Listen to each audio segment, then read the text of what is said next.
ठीक है दोस्तों, मैंने ये वीडियो कल ट्विटर पर डाला था क्योंकि ये मुझे डरावने सपने दे रहा था। इससे पहले भी मैंने बुरा देखा है। मैंने ये सब असल में अपनी आंखों से देखा है। मैं लंदन के इन इलाकों में गया हूँ। ये इल्फर्ड जैसा लग रहा है। मुझे नहीं पता, पर अगर ये कहीं और है तो भी हैरानी नहीं होगी। लंदन में ऐसी जगहें देखी हैं, लेकिन मुझे डराने वाली चीज़ ये भयानक नज़ारा नहीं है क्योंकि मैंने इसे देखा है। मुझे डर इस बात का है कि अब ऐसे वीडियो बार बार सामने आ रहे हैं और हम देख रहे हैं कि ऐसे वीडियो सिर्फ यूके से ही नहीं बल्कि यूरोप से भी आ रहे हैं। पूरा यूरोप बर्बाद सा लग रहा है। इसे देखिए, ये पेरिस है। पेरिस के बारे में क्या कहेंगे? इसे देखिए, ये ट्रैमें टैक्स देने वालों के पैसों से चलाई जा रही है। और ये किसे लेकर घूम रही है? जिन्होंने कभी ट्रैम नहीं देखी थी जब तक यहाँ नहीं आए। इसका खर्च आम फ्रेंच नागरिक उठा रहा है। आपको इससे क्या मिल रहा है? इससे आपको क्या मिलेगा? ठीक है, ये सिर्फ फ्रांस है। मैं आपको एक और जगह दिखाता हूँ। ये ब्रुसेल्स है और भी बुरा। इसे देखिए, बेल्जियन वॉफल्स या बेल्जियन चॉकलेट। हमारे दिमाग में यही आता है, ये नहीं। ये क्या है? ऐसा कैसे? रिचमंड में ऐसा कैसे? ये बहुत बुरा है। मैं आपको डबलिन, आयरलैंड दिखाता हूं। इसे देखो, एक आयरिश बच्चा।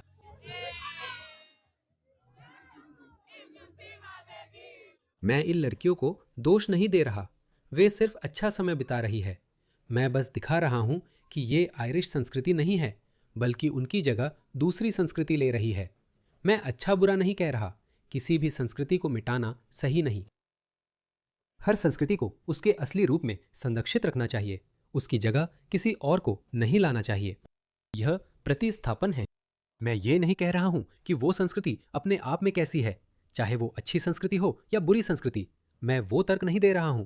ठीक है, इन लोगों को लगता है कि टवर्किंग और नाचना उनकी संस्कृति है, जो ठीक है। मैं इसकी बुराई नहीं कर रहा हूं। मैं कह रहा हूं ये आयरिश संस्कृति नहीं है। और मैंने कहा कि ये मुझे डरावने सपने दे रहे हैं। इसका कारण ये है कि ऐसे वीडियो पूरे यूरोप से अब और भी ज्यादा आ रहे हैं और वामपंथी पार्टियां धीमी नहीं हो रही है। ऐसा क्यों हो रहा है? इसी वजह से। इसे देखिए, इन जवान पुरुषों को देखिए जो एसेक्स के एक छोटे से कस्बे में उमड़ रहे हैं। आप किस देश से आए? किस देश से आए? कौन सा देश? कौन सा देश? और तुम भी बड़े नमूने हो। इनका रवैया देखो, ये क्या युद्ध क्षेत्र से भागते लगते हैं? महिलाएं और बच्चे कहाँ हैं? ये या तो यहाँ आप पर कब्जा करने आए हैं या आपकी लड़कियों का रेप करने। ये तो बस एक अनिवार्य परिणाम है जब तीसरी दुनिया की संस्कृतियों के बहुत सारे कामुक पुरुषों को ऐसे सोसाइटी में जहाँ लोग एक दूसरे पर बहुत भरोसा करते हैं डाल दिया जाता है। ये तो बस एक अनिवार्य परिणाम है। मैं यह नहीं कह रहा कि वे उसी मकसद से जानबूझकर आ रहे हैं। वह कह रहा है, धन्यवाद ब्रिटेन हमें आने देने के लिए। लेकिन वे यहाँ पिकनिक मनाने आ रहे हैं। वे यहाँ होटल में ठहरने के लिए आ रहे हैं। आपके खर्चे पर सार्वजनिक रूप से वित्त पोषित आवास में रहने के लिए आ रहे हैं।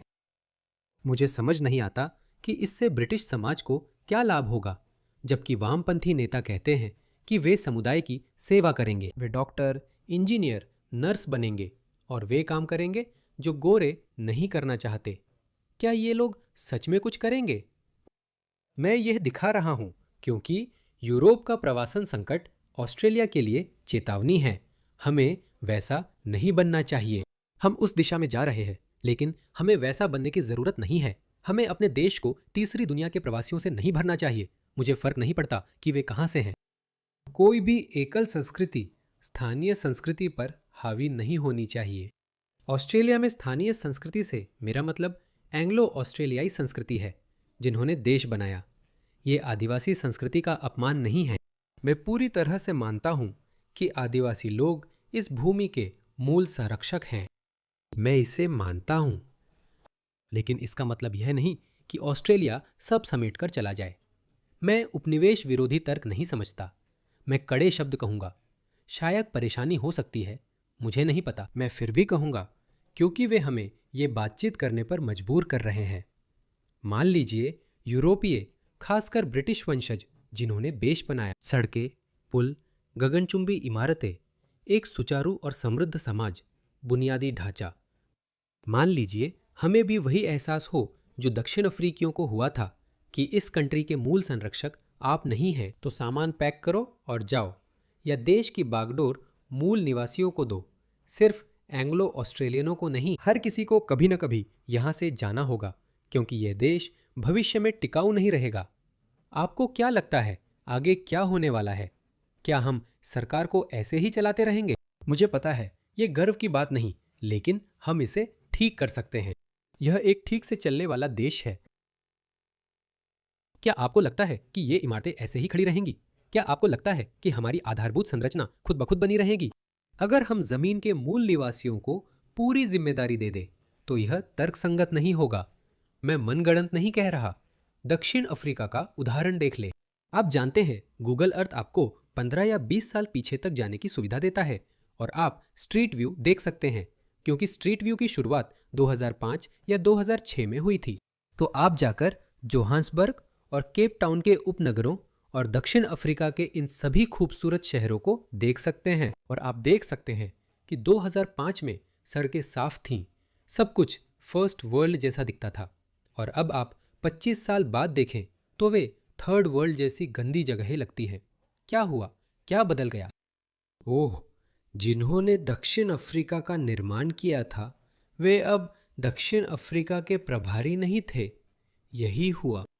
जब लोग कहते हैं कि तुम किसी को डिपोर्ट करने की बात नहीं कर सकते क्योंकि यह तुम्हारा देश नहीं है, उनका मतलब होता है कि यह एंग्लो ऑस्ट्रेलियनों का देश नहीं है। ये तर्क आक्रमणकारियों में से कुछ का बहुत बेवकूफ़ी भरा है जो ऑस्ट्रेलिया आ रहे हैं।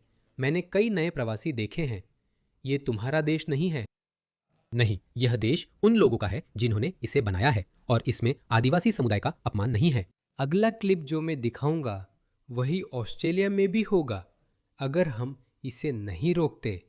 यह आदमी बर्मिंघम में कहीं काउंसलर बनने के लिए चुनाव लड़ रहा है। ये लोग पहले आपके देशों को इन लोगों से भर देते हैं ताकि आपको लंदन, पेरिस, ब्रुसेल्स दिखा सके।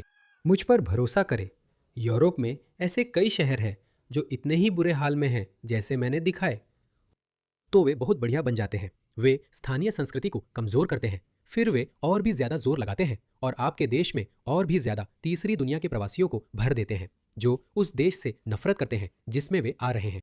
और वामपंथी लोग आपको लगातार भ्रमित करते रहते हैं, और वामपंथी राजनेता भी आपको लगातार भ्रमित करते रहते हैं और आपको नस्लवादी कहते रहते हैं।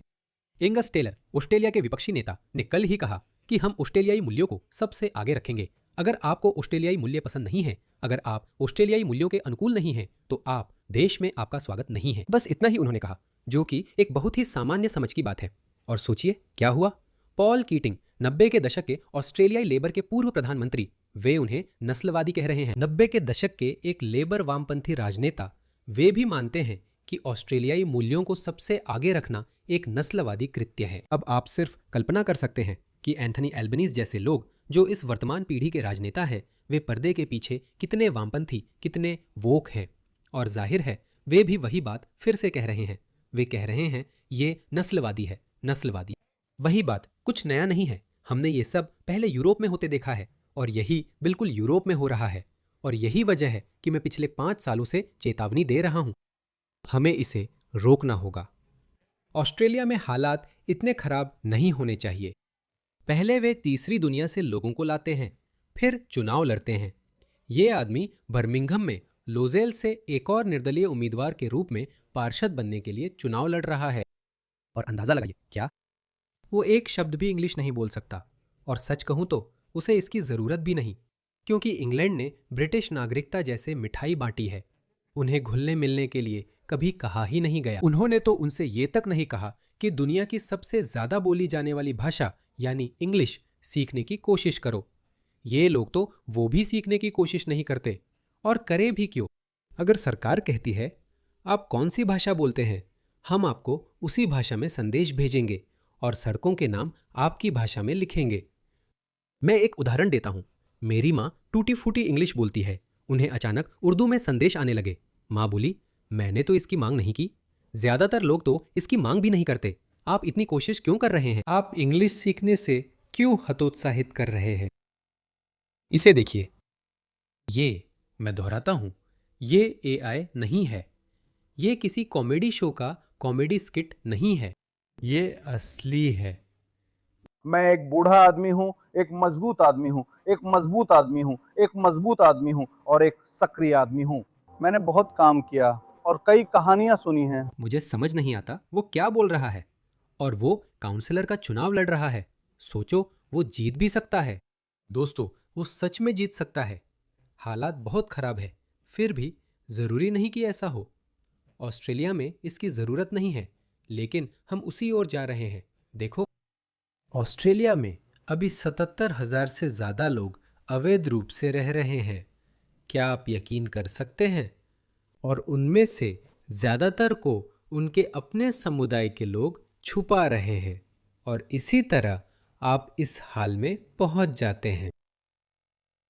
मैंने वो वीडियो शेयर किया। कुछ लोग बोले कि फ्रैंकस्टन और डैनीनोंग वैसे ही दिखते हैं। मैं वहां हाल में नहीं गया, पर हैरान नहीं होऊंगा। हालात तब तक और बिगड़ते रहेंगे जब तक ऑस्ट्रेलियाई लोग उठ खड़े होकर नहीं कहेंगे कि अब बहुत हो गया। हम नहीं चाहते कि हम यूके या फ्रांस या आमतौर पर यूरोप जैसे बन जाएं। तो जब तक आपने ऑस्ट्रेलिया से उम्मीद नहीं छोड़ दी है, मैं सुझाव देता हूं कि हम सभी और अधिक राजनीतिक बने। इस वीडियो को ज्यादा से ज्यादा शेयर करें और ऑस्ट्रेलिया के पक्ष में आवाज उठाए। ऑस्ट्रेलियाई मूल्यों के पक्ष में आवाज उठाए। ये कहने में कुछ भी नस्लवादी नहीं है कि मैं नहीं चाहता कि मेरा देश ऐसा दिखे। यूके और यूरोप के कुछ हिस्से बिना एक भी गोली चले ही गिर गए हैं। वही चीज यहां भी होने वाली है, बिल्कुल वही चीज, जब तक हम खड़े नहीं होते।